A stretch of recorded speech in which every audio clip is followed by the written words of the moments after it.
তারা বাইরে দেখা যায় পোশাক নিয়ে কথা বলছে, ভিতরে ভিতরে তারাই আবার ইনবক্সে মেসেজ করতেছে।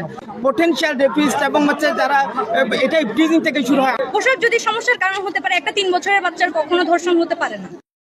দেশে নারীর প্রতি পর্যাপ্ত সম্মানই দেওয়া হচ্ছে না, এটাই হচ্ছে মেইন কথা। নারীর প্রতি যদি সম্মান থাকতো তাহলে মানুষ এই ধরনের কাজগুলো করতো না। এই যে বলা হয় পোশাক এবং এই ধরনের তারা বাইরে দেখা যায় পোশাক নিয়ে কথা বলছে, ভিতরে ভিতরে তারাই আবার ইনবক্সে মেসেজ করতেছে।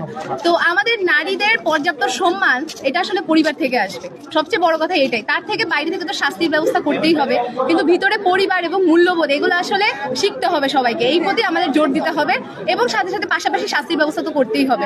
নারীর প্রতি মিনিমাম সম্মান যেন মানুষদের থাকে, শুধু ছেলেদের না, মেয়েদের, বৃদ্ধ, সবার। বাংলাদেশে এই যে আইন আছে কিন্তু আইনে সেটা প্রয়োগ নাই। আমরা যদি এই ধর্ষকের বিরুদ্ধে যে আইন আছে সেটা যদি প্রয়োগ করি, আইনের যথাযথ প্রয়োগ করি, তাহলে এই ধর্ষণ কিন্তু কমানো সম্ভব। কিন্তু আইন আদালতের এবং অবহেলা এবং রাষ্ট্র প্রশাসনের অবহেলার কারণে দিন দিন এটা বেড়ে যাচ্ছে।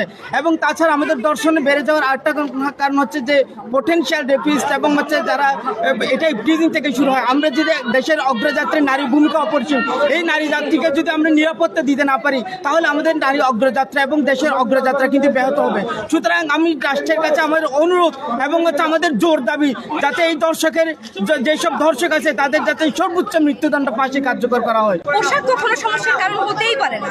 পোশাক যদি সমস্যার কারণ হতে পারে, একটা 3 বছরের বাচ্চার কখনো ধর্ষণ হতে পারে না, বা একটা বৃদ্ধা মহিলার কখনো ধর্ষণ হতে পারে না। তারা তো পশুদেরকেই ছাড়ে না। কাপড় কিভাবে কোনো কারণ হতে পারে? কাপড় ওরা জাস্ট একটা অজুহাত হিসেবে ইউজ করে, যাতে ওদের নিম্ন বাসনা এসব ওরা পূরণ করতে পারে। সেজন্য কাপড় নিয়ে কখনো এক্সকিউজ তৈরি করাটাই উচিত না।